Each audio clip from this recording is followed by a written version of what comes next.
କଥା ସେଠି ନାହିଁ। କଥା ହେଉଛି ଯେ ଚାଷୀ କଳାବଜାରୀ କିମ୍ବା ବେପାରୀଙ୍କର ସମ୍ମୁଖୀନ କାହିଁକି ହେଉଛି। ପ୍ରସଙ୍ଗଟି ଦେଖନ୍ତୁ, ଆପଣ ଗୋଟେ ତ ଧ୍ୟାନ ଦିଅନ୍ତୁ। ଯଦି ସରକାର ନେବାର କାପାସିଟି, ଧରନ୍ତୁ ସରକାର ଗୋଟେ କୋଅପରେଟିଭ୍ ସୋସାଇଟି କିମ୍ବା ମହିଳା ଗ୍ରୁପକୁ ଟାର୍ଗେଟ୍ ଦେଇଛନ୍ତି ଚଳିତ ବର୍ଷ 15,000 କୁଇଣ୍ଟାଲ 12,000 କୁଇଣ୍ଟାଲ ସେମାନେ ଚାଷୀଙ୍କଠୁ ଧାନ କିଣିବେ ମଣ୍ଡି ମାଧ୍ୟମରେ। ତାପରେ ସରକାର ଧାନ କିଣିବେ ଚାଷୀଙ୍କଠାରୁ, ସିଧାସିଧି କଥା, ମୋଟାମୋଟି କଥା ଠିକ୍ ଅଛି। ଯଦି ପ୍ରଥମେ ସରକାର ସେଇ 15,000 କୁଇଣ୍ଟାଲରେ ଆପଣ 20,000 କିଣିବାର କାପାସିଟି ବଢ଼ାନ୍ତୁ ପ୍ରଥମ। ଦ୍ୱିତୀୟ ହେଲା ଚାଷୀ ଯେଉଁ ରେଜିଷ୍ଟ୍ରେସନ୍ କରୁଛି, ଚାଷୀ ତା'ର ଆଧାର କାର୍ଡ଼, ବ୍ୟାଙ୍କ ଆକାଉଣ୍ଟ, ଜମିପଟା ଦେଇ ରେଜିଷ୍ଟ୍ରେସନ୍ କରୁଛି। ଆପଣ ଗୋଟେ ଚାଷୀର ସପୋଜ୍ 15 କୁଇଣ୍ଟାଲ ଟାର୍ଗେଟ୍ କରି ଛାଡ଼ିଛନ୍ତି, ତାକୁ 30 କୁଇଣ୍ଟାଲ କରନ୍ତୁ। ଆଉ ଯାହାର 50 କୁଇଣ୍ଟାଲ ତାକୁ 80 କୁଇଣ୍ଟାଲ, ମାନେ ଦେବାର କାପାସିଟି ବଢ଼ାନ୍ତୁ ଆଉ ଆପଣ ନେବାର କାପାସିଟି ବଢ଼ାନ୍ତୁ। ଯାହାଫଳରେ ସରକାର ଯେଉଁ ସନ୍ଦେହ କରୁଛନ୍ତି ଯେ କଳାବଜାରୀ ବେପାରୀ ଚାଷୀଙ୍କୁ ଧାନ କିଣି ନେଉଛନ୍ତି, ଯାହାଫଳରେ ଚାଷୀ ଉପଯୁକ୍ତ ମୂଲ୍ୟ ପାଇପାରୁନାହାନ୍ତି। କିନ୍ତୁ ଆପଣ ଏଠି ସରକାର ଭୁଲି ଯାଉଛନ୍ତି ଯେ ଆପଣଙ୍କର ଏ ସାମୟିକ ଛୋଟ ଭୁଲ ପାଇଁ ଆଜି ଚାଷୀ ପ୍ରତାରିତ ହେଉଛି। ଆପଣ ଚାଷୀ ପ୍ରତାରଣା କରୁଛନ୍ତି। ଆପଣ ଚାଷୀ ସାଟେଲାଇଟ୍ ମାଧ୍ୟମରେ ଧାନ ବିଲ ଚେକ୍ କରୁଛନ୍ତି ଯେ ଚାଷୀ ଚାଷ କରିଛି ନାହିଁ।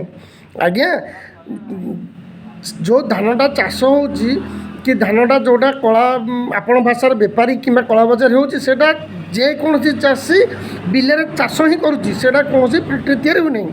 ତେଣୁକରି ଏଠି ସରକାର ମୁଁ ବାରମ୍ବାର ନିବେଦନ କରୁଛି ଯେ ଆପଣ ଯଦି କଳାବଜାରୀ କି ଚାଷୀକୁ ଉପଯୁକ୍ତ ଧାନର ମୂଲ୍ୟ ଦେବାକୁ ଚାହୁଁଛନ୍ତି, ଆପଣ ତୃତୀୟ ହେଲା ଧାନ ମଣ୍ଡିକୁ ଉପଯୁକ୍ତ ସମୟରେ ଖୋଲନ୍ତୁ, ଧାନର ଉପଯୁକ୍ତ ମୂଲ୍ୟ ଦିଅନ୍ତୁ ଏବଂ ଚାଷୀକୁ ମଣ୍ଡିରେ ଧାନ ଦେବାର କାପାସିଟି ବଢ଼ାନ୍ତୁ ଏବଂ ଚାଷୀରୁ ଧାନ କିଣିବାର କାପାସିଟି ଆପଣ ବଢ଼ାନ୍ତୁ। ଦେଖିବେ ଅଟୋମେଟିକ୍ କଳାବଜାରୀ ବନ୍ଦ ହୋଇଯିବ। ତେଣୁ ଏଥିରେ କୌଣସି ସନ୍ଦେହ ନାହିଁ। ତେଣୁକରି ଆପଣ ଚାଷୀକୁ ସନ୍ଦେହ କରି ବିଲରେ ସାଟେଲାଇଟ୍ ସର୍ଭେ କରନ୍ତୁ ନାହିଁ, ଯେଉଁଟାକି ଆପଣ ଚାଷୀକୁ ପ୍ରତାରଣା କରୁଛନ୍ତି। ଏଇଟା ହେଉଛି ସ୍ପଷ୍ଟ କଥା। ତେଣୁକରି ମୋତେ ମୁଁ ନିବେଦନ କରୁଛି ସରକାରଙ୍କୁ, କୃଷିମନ୍ତ୍ରୀକୁ, କୃଷି ସଚିବଙ୍କୁ, ଏସବୁ ନାଟକ ବନ୍ଦ କରି ଆପଣ ଏଇ ପ୍ରୋସେସ୍ରେ ଯାଆନ୍ତୁ। ଚାଷୀ ଉପଯୁକ୍ତ ଧାନର ମୂଲ୍ୟ ପାଇବ, ଉପଯୁକ୍ତ ସମୟ ଦେଇପାରିବ, ଚାଷୀ ସମସ୍ତ ଧାନ ତା'ର ମଣ୍ଡିରେ ଦେଇପାରିବ।